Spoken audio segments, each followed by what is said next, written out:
अस्सलाम वालेकुम स्टूडेंट्स। आज की वीडियो होने वाली है फर्स्ट लॉ ऑफ थर्मोडायनेमिक्स, यानी कि हमारा जो यूनिट नंबर 16 है उसकी वर्ड एग्जाम्पल के बारे में, जो कि एक्चुअली बुक के अंदर सॉल्व होती हैं। बस ये है कि हम उनको थोड़ा सा एक्सप्लेन करेंगे और देखेंगे किस तरीके से उनको सॉल्व करना चाहिए। So starting with word example 16.1, the volume occupied by 1 mole of a liquid.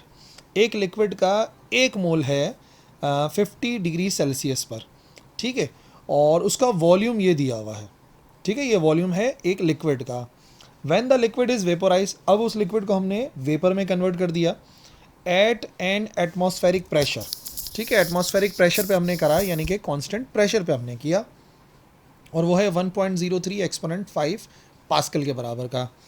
अच्छा, the vapour has a volume, तो अब जो वेपर है जाहिर सी बात है वो फैलेगा, तो उसका वॉल्यूम बढ़ के हो गया 5.9 10 raise to the power -2 metre cube. अच्छा जी, इस दौरान यकीनन जो है वो हीट एब्जॉर्ब करी होगी उस लिक्विड ने वेपर बनने के लिए। सो जो हीट उसने एब्जॉर्ब करी है इस टेम्परेचर पे, इस प्रेशर पे, वो है 3.48 10 raise to the power 4 joule.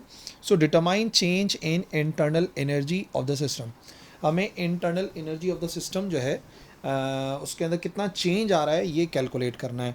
अब याद रखिए हमारा जो टॉपिक है इंटरनल एनर्जी के चेंज का, एक्चुअली वो फर्स्ट लॉ ऑफ थर्मोडायनेमिक्स है, जिसके लिए किस किस चीज़ की हमें ज़रूरत है वो यहाँ पे हम लिख देते हैं। सबसे पहली बात आप देखिए, प्रेशर जो कि एक्चुअली कांस्टेंट है, एटमॉस्फेरिक प्रेशर, वो है 1.03 10 raise to the power 5 pascal के बराबर, ठीक है। अच्छा, जो इनिशियल वॉल्यूम है, इनिशियल वॉल्यूम किस चीज़ का है बच्चों? इनिशियल वॉल्यूम है लिक्विड का, क्योंकि पहले वो लिक्विड था, तो V1 कर देते हैं।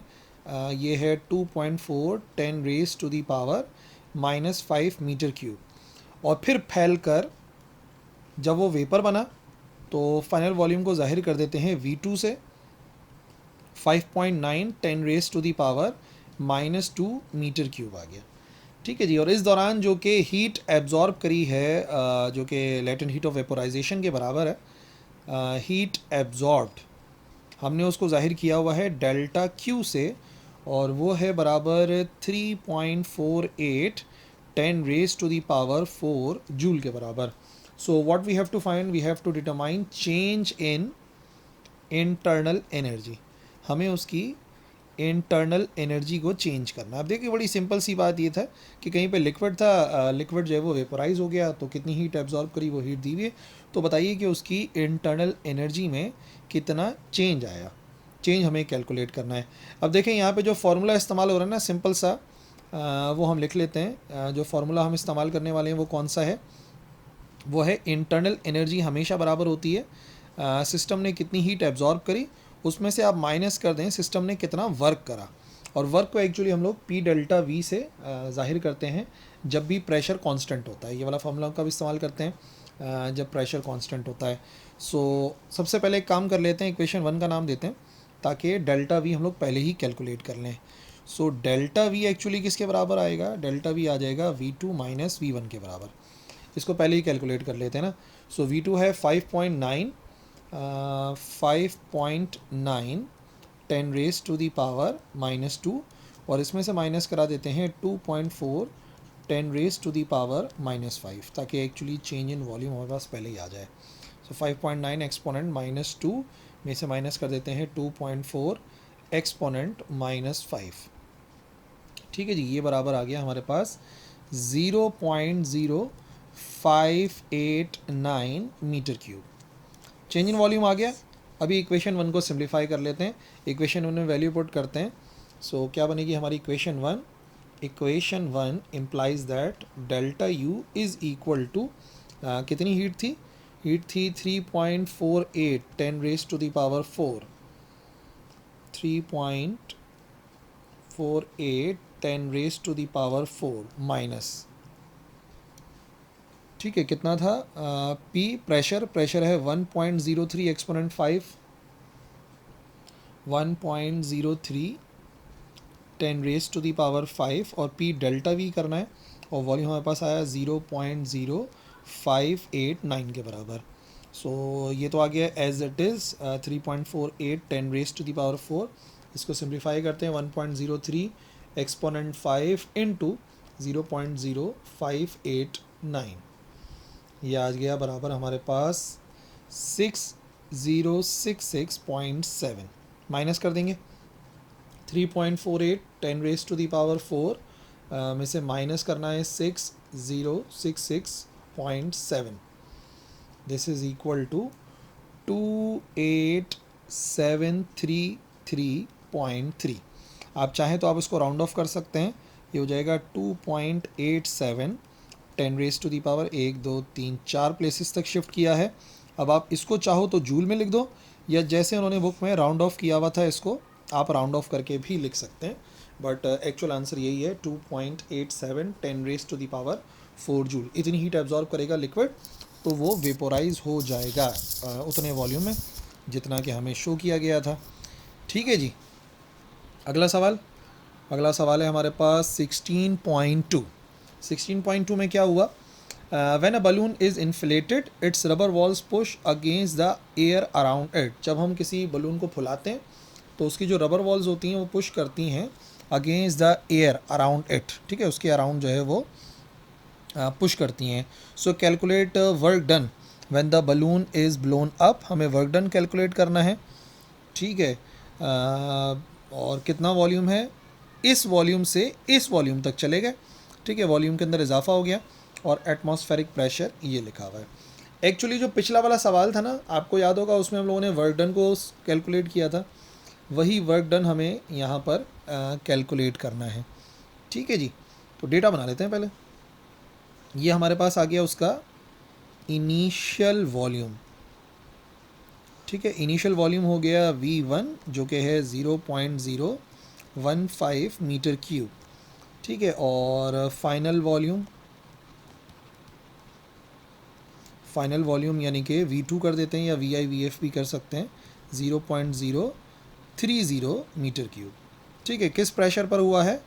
प्रेशर जो है वो कांस्टेंट है, एटमॉस्फेरिक प्रेशर 1.010⁵ पास्कल। इसमें थोड़ी सी डिफरेंट वैल्यू दी हुई है एटमॉस्फेरिक प्रेशर की, पिछले न्यूमेरिकल के अंदर जो है ना थोड़ी सी डिफरेंट थी। बहरहाल अगर किसी न्यूमेरिकल में कोई पर्टिकुलर वैल्यू गिवन है तो हमें उसी को इस्तेमाल करना पड़ेगा। ठीक है, अच्छा जी, फाइंड क्या करना था? फाइंड करना था कैलकुलेट द वर्क डन। ठीक है, सिस्टम को हमने एक्सपेंड कराया है, तो कितना वर्क डन किया जाएगा। अब देखिए बात बड़ी सिंपल सी है, वर्क डन बराबर होता है P डेल्टा V के। ठीक है, कितना प्रेशर और उसको मल्टीप्लाई कराना है हमें चेंज इन वॉल्यूम से। ठीक है जी, सो कितना है प्रेशर? प्रेशर है 1.010⁵ और चेंज इन वॉल्यूम छोटा न्यूमेरिकल है तो यहीं पर ही सॉल्व कर लेते हैं। चेंज इन वॉल्यूम हो जाएगा 0.030, इसमें से माइनस करना है 0.015। ठीक है जी, 0.030 में से माइनस करना है 0.015, so it is equal to 0.015। So 1.0 exponent 5 into 0.015।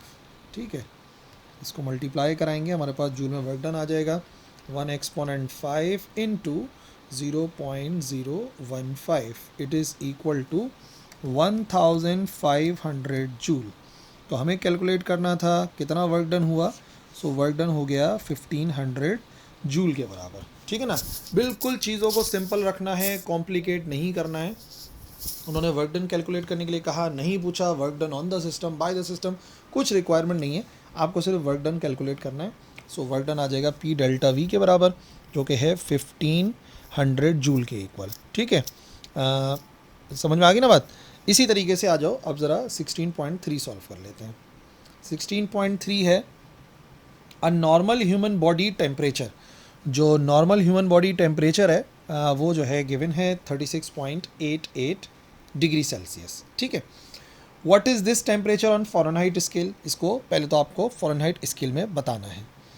ठीक है जी, उसके बाद क्या है, अब एक गैस है जिसको कन्फाइन किया गया है एक सिलेंडर में, जो कि अंडरगो कर रही है एक्सपेंशन फ्रॉम इनिशियल वॉल्यूम, ये उसका इनिशियल वॉल्यूम है और ये उसका फाइनल वॉल्यूम है, against a constant external pressure. एक एक्सटर्नल प्रेशर है जो कि है बराबर 2 एटमॉस्फेयर के। Calculate the work done by the gas during this process, इस पूरे प्रोसेस में जो वर्क डन हुआ है बाय द गैस, ठीक है। अब लिखा हुआ है सीधा सीधा work done by the gas, हमने एक्सपेंड कराया है तो उसके खिलाफ जो काम करा होगा work done by the gas, जो कि अगेंस्ट होगा, ये हमें कैलकुलेट करना है, ठीक है जी। सो दो क्वेश्चंस कंबाइन करके दिए हुए उन्होंने। सबसे पहला तो सिंपल सा कन्वर्जन वाला है, जो कि एक्चुअली मुझे अंदाज़ा है कि मिस प्रिंटिंग है, लेकिन चलो दोनों को कंबाइन कर ही देते हैं। Normal human body temperature given है, टेम्परेचर इन डिग्री सेल्सियस ये गिवन है, इसको TC से ज़ाहिर कर देते हैं, ये है 36.88 डिग्री सेल्सियस। और हमें पता करना है टेम्परेचर इन डिग्री फ़ारेनहाइट, जिसे हम जाहिर करेंगे TF से। ये मिस प्रिंटिंग है, दो सवालों को उन्होंने कंबाइन कर दिया, लेकिन चलो सॉल्व करवा भी देते हैं, कोई इशू नहीं है।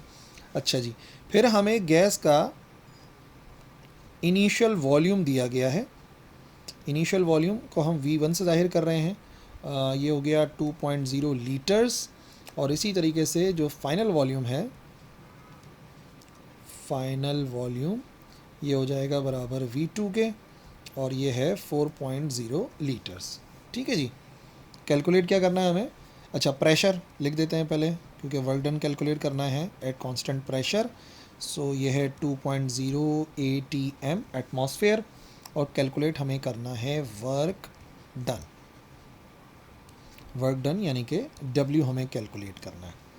अब समझ लो इसके दो पार्ट हो जाएंगे, ये पहला वाला पार्ट हो जाएगा, ये दूसरा वाला पार्ट। पहले मैं आपको इसका पहला पार्ट बता देता हूँ, जो कि ज़्यादा सिंपल है, ज़्यादा आसान है। हमें कैलकुलेट करना है टेम्परेचर इन फ़ारेनहाइट, ठीक है। सो हमें कैलकुलेट करना है temperature in Fahrenheit. So temperature in Fahrenheit बराबर होता है, हमें क्या करना है, हमें कैलकुलेट करना है 1.8 इंटू TC और प्लस करना है 32, जो सिंपल सा हमारा एक फार्मूला है सेल्सियस फ़ारेनहाइट से सेल्सियस सेल्सियस से फ़ारेनहाइट में जाने के लिए। सो 1.8 इंटू 36.88, इसको सिंप्लीफाई करने के बाद इसमें प्लस कर देना है 32। सो ये हो जाएगा 1.8 इंटू 36.88, और फिर इसमें प्लस कर दें आप 32। सो ये आंसर आ जाएगा बराबर 98.38 फ़ारेनहाइट के, डिग्री फ़ारेनहाइट, ठीक है। बस जो वैल्यू उन्होंने दी हुई थी उसी वैल्यू को हमने मल्टीप्लाई बाय 1.8 किया और प्लस कर दिया 32। तो पहले पार्ट का तो बहरहाल यही सोल्यूशन काफ़ी है। अब आप आइए सेकंड पार्ट पर, जहाँ पर हमें जो है वो वॉल्यूम 2 लीटर से 4 लीटर दिया गया है, प्रेशर दिया गया है, और कैलकुलेट करना है हमें वर्क डन। तो देखिए वर्क डन का जो फार्मूला हमें इस्तेमाल करना है, डेल्टा W कर देते हैं या W कर देते हैं, ये बराबर होता है P डेल्टा V के। बट यहाँ पर जो work done by the gas है ना, वो यकीनन एक्सपेंड होने के दौरान जो एटमॉस्फेरिक प्रेशर है उसके खिलाफ काम होगा, याद रखिएगा। अब इस सवाल के अंदर ना बाकायदा पूछा गया है कि work done by the gas which is against the atmospheric pressure, तो हमें नेगेटिव साइन इस्तेमाल करना पड़ेगा। सो प्रेशर कितना गिवन था, प्रेशर हमें गिवन था बराबर 2 ATM के, तो यहाँ पे लिख देते हैं भाई 2 ATM, ये आ गया सीधा सीधा 2 ATM इनटू, और चेंज इन वॉल्यूम कितना आ गया, चेंज इन वॉल्यूम हो गया 4 लीटर और माइनस 2 लीटर, ठीक है। तो इस दौरान जो टोटल वर्क डन अगर आप देखेंगे तो बराबर आ जाएगा 4 - 2 2 और 2 2 ज़ार 4, तो आंसर आएगा माइनस का 4। लेकिन ये SI यूनिट्स में नहीं था हमारा न्यूमेरिकल, तो आंसर भी फ़िलहाल तो SI यूनिट्स में नहीं आएगा। प्रेशर के लिए हमने इस्तेमाल करा ATM, और यहाँ पर चेंज इन वॉल्यूम के लिए हमने इस्तेमाल किया लीटर, तो इसका मतलब जो आंसर आ रहा है वो आ रहा है माइनस का 4 ATM इंटू लीटर्स, ठीक है। अब अगर तो पेपर के अंदर लाजमी बोले कि भाई आपने कन्वर्ट करना है, ऐसे यूनिट्स में आंसर देना है, तो आपने एक वैल्यू याद रखनी है कि एक ATM लीटर कितने जूल्स के बराबर होता है। एक ATM लीटर्स बराबर होता है जूल, क्योंकि ऐसा यूनिट है 101.325 जूल्स के। अगर 101.3 भी याद कर लो तो काफ़ी है।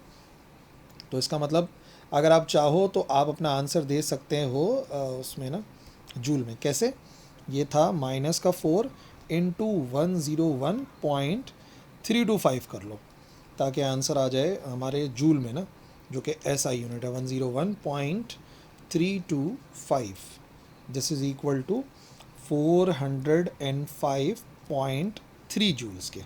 ठीक है, नेगेटिव साइन में लाना आंसर ज़रूरी है क्योंकि यहाँ पर सवाल में क्लियरली मेंशन है कि भाई work done by the gas कितना है। तो क्योंकि गैस प्रेशर के अगेंस्ट काम कर रही है एक्सपेंशन के दौरान, तो अगेंस्ट काम कर रही तो नेगेटिव आना ही चाहिए। ठीक है जी, 16.4 पर आ जाते हैं। 16.4 calculate the molar specific heat capacity. Molar specific heat capacity calculate करनी है एक गैस की जिसके दो नंबर ऑफ मोल्स हैं और वो एब्जॉर्ब कर रहे हैं हीट 1500 जूल के बराबर। 1500 जूल के बराबर उन्होंने हीट को एब्जॉर्ब किया है और उसका टेम्परेचर इंक्रीज़ हो गया by 25 degree Celsius. Change in temperature पूरा दिया हुआ है, इनिशियल फाइनल वगैरह का चक्कर नहीं है। तो बेसिकली उन्होंने न्यूमेरिकल को आसान करके दिया हुआ बच्चों के लिए, ये सॉल्व कर लें। तो ठीक है, सबसे पहली बात नंबर ऑफ़ मोल्स मालूम होना ज़रूरी है। नंबर ऑफ़ मोल्स n है 2 मोल्स के बराबर। ठीक है, ये आ गए। फिर कितनी हीट एब्जॉर्ब करी है उन्होंने, हीट एब्जॉर्ब्ड जिसको हम जाहिर करते हैं डेल्टा Q या Q से, सो दिस इज़ 1500 जूल्स। और जो चेंज इन टेम्परेचर आया है वो डायरेक्टली दिया हुआ है, change in temperature delta T से जाहिर करेंगे इसको, और ये है बराबर 25 डिग्री सेल्सियस। कैलकुलेट करनी है मोलर स्पेसिफिक हीट, ठीक है, जिसे हम जाहिर करते हैं C से। तो डायरेक्ट फार्मूला अप्लाई करना है, कोई इतनी ख़ास कैलकुलेशन नहीं है इसके अंदर। मोलर स्पेसिफिक हीट का फार्मूला क्या होता है, मोलर स्पेसिफिक हीट बराबर होती है C इज़ इक्वल टू कितनी heat the divided by n delta T करना पड़ता है। तो वैल्यू क्या क्या है हमारे पास, हीट एब्जॉर्ब हुई है 1500 और नंबर ऑफ़ मोल हैं 2 और चेंज इन टेम्परेचर है हमारे पास 25 डिग्री सेल्सियस। सो 1500 को डिवाइड कराना है 50 से, 1500 divided by 50 this is equal to 30। So ये आएगा आंसर 30। मोलर स्पेसिफिक हीट निकाल रहे हैं 30 जूल पर मोल केल्विन के। ठीक है, अब बच्चों के जहन में ना एक बड़ा अहम सवाल आता है इस किस्म के न्यूमेरिकल के लिए कि सर टेम्परेचर तो आपने सेल्सियस के अंदर रख दिया, ऐसा यूनिट तो केल्विन होता है। तो बच्चों मैं हर न्यूमेरिकल में ये बात समझाता हूँ, आप दोबारा से सुनिए। जब भी टेम्परेचर का चेंज दिया होता है ना, तो जो चेंज इन टेम्परेचर होता है, अगर सेल्सियस के स्केल के अंदर 25 डिग्री का चेंज आ रहा है, तो ये बात आप याद रखिए कि क्योंकि सेल्सियस और केल्विन के नंबर ऑफ डिवीजन सेम होते हैं, तो अगर यही चेंज केल्विन के अंदर लिखा जाएगा ना बच्चों, तो वो भी 25 केल्विन के बराबर ही आएगा। तो सेल्सियस से अगर आप चेंज इन सेल्सियस और चेंज इन केल्विन कैलकुलेट करेंगे तो बच्चों को हमेशा इक्वल होता है, इसमें आप +273 नहीं करते। तभी जब भी कोई न्यूमेरिकल होगा डेल्टा T वाला, तो उसमें केल्विन में आप डायरेक्टली लिख लो, उसको कन्वर्ट करना ज़रूरी नहीं है, मतलब +273 करने की कोई ज़रूरत नहीं है। ठीक है, समझ में आ गई ना बात। 16.5 पर आ जाइए। एक सैंपल है वाटर का जिसका मास दिया हुआ है, मास ऑफ वाटर 200 ग्राम, और उसका टेम्परेचर 25 डिग्री सेल्सियस से बढ़कर 45 हो गया। यहाँ पे दोनों अलग अलग टेम्परेचर गिवन है, 25 अलग है 45 अलग है। अच्छा जी, तो बताएं कितनी हीट ट्रांसफ़र हुई वाटर को, और specific heat of water given है 4.18 जूल पर ग्राम डिग्री सेल्सियस। ठीक है जी। सो यहाँ पर जो न्यूमेरिकल है उसमें हमें हीट कैलकुलेट करके बतानी है। आ जाइए। अच्छा जी, तो सबसे पहले हमें जो मास दिया हुआ है, मास हमें दिया हुआ है ग्राम के अंदर, मास आया हुआ है m और ये है 200 ग्राम। अच्छा, ये भी ग्राम में है और ये भी ग्राम में है, तो कन्वर्ट करने की ज़रूरत ही नहीं है, ग्राम से ग्राम कैंसिल हो जाएगा। हाँ, अगर आप कन्वर्ट करोगे तो फिर इसको भी कन्वर्ट करोगे और इसको भी कन्वर्ट करोगे, बहरहाल यूनिट सेम रखना है। तो अगर ये भी मास है ये भी मास है तो आप देखेंगे उसमें वो कैंसिल हो जाएगा। अच्छा जी, तो इनिशियल टेम्परेचर, फाइनल टेम्परेचर या डायरेक्ट चेंज इन टेम्परेचर निकाल लो। डायरेक्ट निकाल लेते हैं चेंज इन टेम्परेचर, जो कि डेल्टा T होता है, और वो बराबर हो जाएगा T2 माइनस T1 या फाइनल माइनस इनिशियल। इधर ही डेटा में निकाल लेते हैं। सो 45 माइनस 25 आपको होता है 45 माइनस 25, ये बराबर हो जाएगा 20 के। तो डेल्टा टी सीधा सीधा 20 आ जाएगा। और अगर सेल्सियस में इतना टेम्परेचर है तो याद रखिएगा केल्विन में भी इतना ही होगा। तो अगर मुझे, वैसे तो सेल्सियस में ही है ये, तो हम भी यहाँ सेल्सियस ही लिखा छोड़ देते हैं। और क्या है डेटा में करने के लिए, स्पेसिफिक हीट गिवन है। स्पेसिफिक हीट ये आ गई हमारे पास C के बराबर, और ये गिवन है 4.18 जूल पर ग्राम डिग्री सेल्सियस। अब बार बार बात हो रही है स्पेसिफिक हीट, तो इसका मतलब फार्मूला भी स्पेसिफिक हीट वाला है। स्पेसिफिक हीट के मुताबिक C बराबर होता है delta Q divide by M delta T। और अगर आप रीअरेंज करेंगे, क्योंकि आपको तो डेल्टा Q कैलकुलेट करना है, यहाँ पे लिखेंगे हीट कैलकुलेट करनी थी हमें, डेल्टा Q कैलकुलेट करना था। So delta Q is equal to, ये बराबर आ जाएगा CM डेल्टा T के बराबर।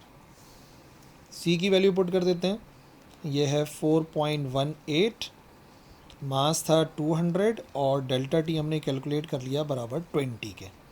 ये आंसर आ रहा है हमारे पास डेल्टा Q का। So delta Q is equal to 4.18 into 200 gram into temperature का चेंज था 20।